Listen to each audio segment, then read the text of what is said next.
नमस्कार दोस्तों, IAS point में आपका स्वागत है। हमारे साथ सर हैं, सर को भी आप लोग बहुत अच्छी तरह से पहचान रहे होंगे। मैं सुबह सर से ऐसे फ़ोन पे बात कर रहा था कुछ अपने पर्सनल काम के लिए, तो ऐसे ही थोड़ी राजनीति पे बात होने लगी सर से। तो फिर मैंने कहा कि सर के साथ एक वीडियो ही बना लिया जाए। काफ़ी टाइम्स मतलब कोई वीडियो सर के साथ मैंने जब सर ने डोनेशन दिया था आईएएस पॉइंट को, उसके बाद से मतलब मैंने बोला था कि सर के साथ कोई ना कोई वीडियो आएगी, लेकिन आज तक नहीं आई। तो आज मैंने सोचा कि सर के साथ वीडियो बना ही लिया जाए। तो मैंने सोचा कि राजनीति पे सर से अच्छा कोई बोल नहीं पाएगा, तो इसलिए राजनीति पे हम जो है सर के साथ आज जो बात करेंगे राजनीति के मुद्दे पे, भी बंगाल की राजनीति हो, यूपी पंचायत चुनाव हो, इन सब के विषय में बात करेंगे। तो मेरा सर से सबसे पहला क्वेश्चन होगा कि जो है लोग राजनीति में क्यों इंटरेस्टेड नहीं होते। मतलब जैसे कि अभी जब किसी के घर में बच्चा पैदा होता है तो बोलते हैं कि हमारा बेटा कलेक्टर बनेगा, हमारा बेटा दरोगा बनेगा, या फिर डॉक्टर बनेगा, इंजीनियर बनेगा, इस तरह का। लेकिन कोई ये नहीं बोलता कि मेरा बेटा राजनेता बनेगा, मेरा बेटा विधायक बनेगा, ये कोई नहीं बोलता। तो ऐसा क्यों सर? सर्वप्रथम आईएएस पॉइंट के सभी दर्शकों को बहुत बहुत धन्यवाद। इस विकट परिस्थितियों में भी आप लोगों के आग्रह पे हमने समय दिया और मुखातिब होने का एक अवसर भी प्रदान हुआ। रही बात जहाँ तक राजनीति की, आपका कहना है कि लोग शुरुआती प्रेरणा क्यों नहीं पाते कि राजनीति में ही जाएं। समय काल परिस्थिति के ऊपर निर्भर करता है। शासन और प्रशासन दोनों एक दूसरे के पूरक होते हैं। प्रशासन के बिना शासन नहीं चल सकता, शासन के बिना प्रशासन नहीं चल सकता। तो दोनों एक दूसरे के पूरक हैं। समय काल परिस्थिति निर्भर करती है कि कौन कहाँ किस प्लेटफॉर्म को स्वीकार करता है। जी, तो सर से मेरा जो है सेकंड क्वेश्चन है कि ये बंगाल की राजनीति, जो अभी बंगाल में चुनाव हुआ, इसमें जो है टीएमसी चुनाव जीत गई, तो इस पे आपका क्या विचार है? देखिए, सभी पार्टियां अपने अपने प्लेटफॉर्म पे खड़ी होकर के वहाँ चुनाव लड़ी। लोकतंत्र में मतदान करने का अधिकार है। जनता अपनी इच्छा के अंतर्गत जिसको चुना वह वहाँ की विधानसभा का शोभा बना। लेकिन उसके अगेंस्ट जो वहाँ हिंसा भड़की, इस बिना पर मैं निःशब्द हूँ और इस घटना की कड़े शब्दों में निंदा भी करता हूँ। शासन और सत्ता प्राप्ति का उद्देश्य यह नहीं है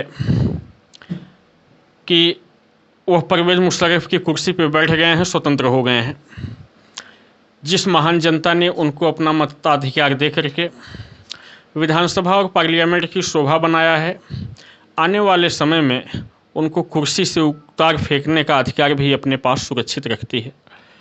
और जिस तरीके से मानवीय अधिकारों की वहाँ हत्या की जा रही है, यह अत्यंत निंदनीय है। इस प्रकार का कृत्य हिंदुस्तान वासी कतई बर्दाश्त नहीं कर सकेंगे। तो सर, जो ये हिंसा हुई है बंगाल में, इसके पीछे का जिम्मेदार कौन है? अगर हम टीएमसी की बात करें तो टीएमसी क्या इसके पीछे की जिम्मेदार है, या फिर इसके पीछे की जिम्मेदार बीजेपी है? तो इस पे आपकी क्या विचार है? जांच का विषय है। मैं समझता हूं कि इस पूरे मामले की सीबीआई जांच होनी चाहिए। न्यायिक विभाग के अंतर्गत इसकी जांच होनी चाहिए। जो भी दोषी हो, देखिए, अपराधियों की कोई जाति नहीं होती, गद्दारों का कोई मजहब नहीं होता। जो भी दोषी हो उनको बख्शा न जाए ताकि न्याय जीवित रहे। सर, अभी बोलना तो नहीं चाहिए, मेरे ऊपर शोभा नहीं देगा बोलना, लेकिन अभी बात किया जाए तो अखिलेश यादव और ऐसे जैसे लीडर हैं जो मतलब बीजेपी का बहुत विरोध करते हैं। तो इस हिंसा पे उन लोगों का कोई भी, ना तो कोई ट्वीट आया, ना तो कोई मतलब प्रेस रिपोर्ट आई, मतलब कोई कुछ भी नहीं आया। तो इस पे जो है आप क्या कहना चाहते हैं? यह उनके व्यक्तिगत विचार हो सकते हैं, लेकिन हिंदुस्तान में रह करके गलत हो रहे कार्यों का आवाज़ न उठाना, कहीं न कहीं यह लगता है कि समाजवादी पार्टी के सपा सुप्रीमो, उत्तर प्रदेश के पूर्व में मुख्यमंत्री भी रहे हैं, जिम्मेदार पदों पर रहे हैं, एक्स सीएम कहे जा रहे हैं भी। तो इस परिस्थितियों में जिम्मेदार पदों पर रह करके अपने अधिकारों का प्रयोग न करना या जनता की लड़ाई के लिए आवाज़ न उठाना कहीं न कहीं यह दर्शाता है कि इनके द्वारा किसी भी प्रदेश में कार्यप्रणाली संतोषजनक क्रियान्वित नहीं की जा सकती। इस तथ्य से नकारा नहीं जा सकता। जी। तो जैसे कि अभी बहुत सारे मीडिया पत्रकार होते हैं, तो इस पे मतलब कुछ लोग बढ़ा चढ़ा के दिखाते हैं। अभी जैसे रवीश कुमार जी की बात की जाए, तो रवीश कुमार जी मतलब कुछ भी इस पे कोई उनका तो कोई प्राइम शो ही शायद इस टाइम नहीं चल रहा है। नहीं तो प्राइम शो पे मतलब किस तरह से अगर यही काम किसी और मतलब उत्तर प्रदेश में हुआ होता तो किस तरह से बढ़ा चढ़ा के दिखाते। तो इस पे आपका क्या विचार है? हिंदुस्तान में सबसे बड़ी समस्या यही है कि सत्य को लोग स्वीकारने के लिए पता नहीं क्या परहेज करने लगते हैं। जो सही है उनको दर्शाना चाहिए, जो सत्य है वह बोलना चाहिए। भारतीय जनता पार्टी गलत है तो भाजपा का विरोध करना चाहिए, सपा गलत है तो सपा का विरोध करना चाहिए। इस तथ्य को उनको एक जिम्मेदार दायित्वों पर रह करके निर्वहन करना चाहिए, लेकिन ऐसा नहीं हो पाता। एक दूसरे के शब्दों को बचाते हुए राजनीति किया जाना, मैं समझता हूँ कि वह परफेक्ट राजनीति नहीं हो सकती और हर जगह ये समस्याएं होती हैं। आज जो लोग उत्तर प्रदेश में चुप हैं, कहीं न कहीं वैश्विक महामारी से देश त्रस्त है, जूझ रहा है। हर प्रदेश की सरकारें बेहतर व्यवस्थाएं कर रही हैं, भारत सरकार भी उस पर चिंतित है, बेहतर व्यवस्था करने का प्रयास कर रहा है। बेहतर व्यवस्था भारत सरकार दे रही है, लेकिन जो महामारी चल रही है उसी क्रम में कहीं न कहीं कुछ दिक्कतें भी हो रही हैं, लोगों को परेशानियां भी झेलना पड़ रहा है। आने वाले समय में अभी हमने एक पोस्ट देखा था कि नंदुरबार, महाराष्ट्र में एक जनपद है नंदुरबार, जहां का आईएएस जिलाधिकारी पिछली बार जब कोविड आया था तो उसी समय वहां ऑक्सीजन का प्लांट स्थापित किया। आज वहां लोग ये बता रहे हैं ऑक्सीजन की कमी नहीं है। पहल करना चाहिए था, क्या हमारी आवश्यकताएं हैं और वह आवश्यकता जनता तक कैसे सर्वाइव हो पाएगी ताकि देश की जनता सुखी हो सके, और इस पर बेहतर तरीके से क्रियान्वित करने का आवश्यकता भी पड़ती है। जितना बढ़िया अपना परफॉर्मेंस ये लोग कर सकें। उत्तर प्रदेश में सफाई कर्मियों की नियुक्ति हुई। उत्तर प्रदेश का मैं समझता हूँ कि कुछ ऐसे गांव होंगे जहां सफाई कर्मी जा कर के विगत जब से नियुक्ति हुई है 2008 से 9 से लेकर के आज तक मैं बता रहा हूँ, कुछ गांव में लोग जाकर के सफाई कर्मी वहाँ छिड़काव साफ सफाई ये करते होंगे। पंचायत राज विभाग का भी नैतिक दायित्व है, गांव में जाकर के वो प्रकोप को रोकें, मच्छर वहाँ ख़त्म होंगे, वहाँ साफ़ सफाई कराएं, जो व्यवस्थाएं सरकार ने दी है उसको फॉलो करें। पंचायत राज विभाग उनका समय निर्धारित किया है, 3 घंटे 4 घंटे का कार्य सुबह का है, शाम का है, शेड्यूल जारी हुए हैं, शासनादेश जारी हुआ है। न कोई जनप्रतिनिधि इस पर बोल रहा है, न कोई मंत्री बोल रहा है।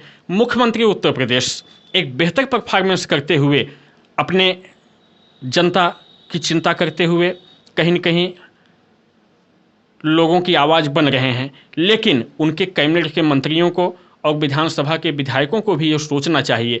कहीं कहीं मैं देख रहा हूँ, इसके पहले भी हुआ है, लोग पत्र जारी कर दिए, मैं इतनी धनराशि सहायता के लिए दे रहा हूँ, जनपदों से बाद में पत्र वापस कर लिए गए। इस प्रकार के नाटक हो रहे हैं, किया जा रहा है, यह निंदनीय है। जनता की सेवा आप मदद कर रहे हैं किसी की, और उस मदद को आप सिर्फ कैमरे की निगाह में यह कहते हुए कर रहे हैं कि कैमरे में हम दिखा दिए हैं, इतनी मदद हो गई। गरीब पीड़ित एकदम विचलित है, बेहवल है, तो वह व्यक्ति आपसे जो उम्मीद रखा है उस पर आप खड़ा नहीं उतर पा रहे हैं, तो निश्चित उसकी आस कहीं न कहीं टूटेगी। जनप्रतिनिधियों को भी ये चाहिए कि एक बेहतर व्यवस्था के तहत वह जनता के सेवक हैं, और मुख्यमंत्री प्रधानमंत्री अपने को सेवक मान करके ही, उनके नेतृत्व में कहीं कोई कमी नहीं है, मैं दावे के साथ कहता हूं। और विपक्ष की पार्टियां भी, शिवपाल यादव अभी गोरखपुर में गए थे तो आपने देखा था, तो उन्होंने भी कहा कि मुख्यमंत्री एक बेहतर कार्य उत्तर प्रदेश के लिए कर रहे हैं, उनके मंत्रिमंडल के लिए नहीं, मैं नहीं कह सकता।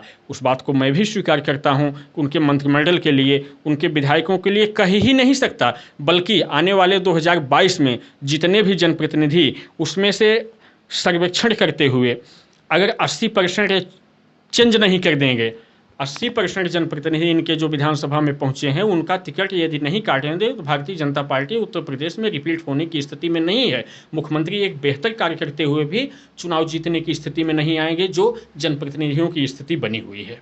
जी। अभी यूपी में पंचायत चुनाव हुआ है, मतलब पंचायत चुनाव में तरह तरह के लोग गाँव में, सबके गाँव में कोई न कोई प्रधान या फिर बीडीसी जिस तरह से होते हैं, कोई न कोई सब बने हैं। तो इस पे जो है आपके क्या मत है कि मतलब यूपी पंचायत चुनाव में जो हुआ है, लड़ाई झगड़े कहीं पे कुछ हुआ है, तो इसके ऊपर आप क्या विचार करते हैं? परिस्थितिजन्य आधार पे कहीं न कहीं कुछ बातें हो जाया करती हैं। प्रशासन हर जगह शांति व्यवस्था कायम कराने के लिए तैयार है। प्रशासन शांति व्यवस्था दे भी रहा है, प्रशासन लोगों का सहयोग भी कर रहा है। रही चीज़ चुनाव की बात, तो चुनाव में मैंने देखा था कई न्यूज़ों पे चला कि समाजवादी पार्टी के कुछ सीट निकले, कुछ भारतीय जनता पार्टी के लिए निकले, लेकिन समाजवादी पार्टी आज जिस सीट को पा करके पंचायत चुनाव में एक ढिढोरा पीट रही है, वह गुब्बारे की तरह न फूलें। आने वाले समय में वो विधानसभा का सीट नहीं पाए हैं, 691 या जो भी पाए हैं उत्तर प्रदेश में, तो विधानसभा का सीट नहीं पाए हैं। और पंचायत विभाग का जो चुनाव हुआ है, पंचायत का चुनाव ग्रामीण स्तर, क्षेत्रीय स्तर का चुनाव होता है, लोकल का चुनाव होता है। उसमें जनता जो बेहतर कार्य करते हैं, जो लोगों की आवाज़ बन पाते हैं, उसी को जनता चुनती है।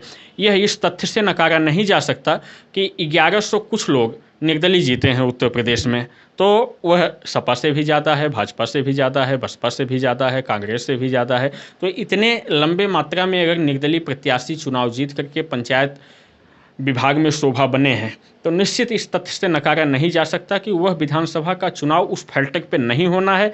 विधानसभा का चुनाव विकास के मुद्दे पे होना है, हिंदुत्व के मुद्दे पे होना है, लोगों की सुरक्षा के मुद्दे पे होना है, जनहित के मुद्दे पे होना है। वह विधानसभा का चुनाव नहीं है। तो कुछ लोग सोचते हैं कि जैसे अभी पंचायत चुनाव में शायद आई थिंक बाराबंकी में एक प्रधान जी थे, वो कंटिन्यू 3 बार प्रधान बन चुके थे, तो इस बार चुनाव हार गए। तो उन्होंने अपने कार्यकाल में गांव में जितनी सड़कें बनवाई थी, सारी सड़कें जेसीबी से उखड़वा दिए। तो इसके ऊपर आप कुछ? हालांकि मैंने देखा नहीं, आपके माध्यम से बताया जा रहा है, तो बस इतना ही कहूँगा कि पंचायत राज विभाग का जो एक्ट है, जो विधि व्यवस्थाएँ हैं, कोई भी जनप्रतिनिधि होता है, विधायिका एक चुनी हुई पूर्ण बहुमत की विधायिका को अपनी विधायी शक्ति का प्रयोग करने का अधिकार है, लेकिन विधायी शक्ति का प्रयोग करते हुए उसको यह नहीं भूलना चाहिए कि वह कानून के पावे पे खड़ी है। प्रधान निर्वाचित होता है 5 वर्षों के लिए, वह भी जनता का नौकर होता है, और शासन से कुछ व्यवस्थाएं भी की गई हैं, मासिक पेमेंट भी उनको दिया जाता है। पंचायत राज विभाग का धन वहाँ खर्च होता है, वह धन उनके घर का नहीं है, उनके पूर्वजों का नहीं है। और मैं समझता हूँ कि अगर ऐसी घटनाएं वहाँ हुई हैं तो जिला पंचायत राज अधिकारी को, जिला अधिकारी को, प्रमुख सचिव पंचायत राज विभाग को, उत्तर प्रदेश शासन को एक्शन लेना चाहिए और उनके ऊपर मुकदमा भी दर्ज होना चाहिए। मुकदमा के साथ साथ वो जेल भी जाएंगे और वो अपने पैसे से उसकी रिपेयरिंग भी करवाएंगे। जो खड़ंजा उखाड़े हैं, उनको उखाड़ने का विधिक रूप से कहीं कोई राइट नहीं है।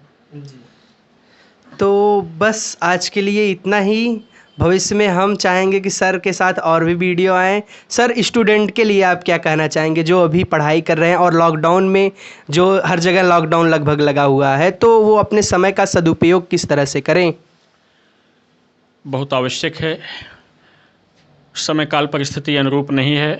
सर्वप्रथम सभी छात्र छात्राओं से हम यह चाहेंगे, अपेक्षा रखेंगे कि अपने स्वास्थ्य का ध्यान रखते हुए, सोशल डिस्टेंस का पालन करते हुए, घर पे रह करके जिस प्रकार से भी संभव हो ऑनलाइन, और उत्तर प्रदेश सरकार ने गाइडलाइन भी जारी कर दिया है कि गाइडलाइन शायद बनाई जा रही है या जारी हो चुकी है।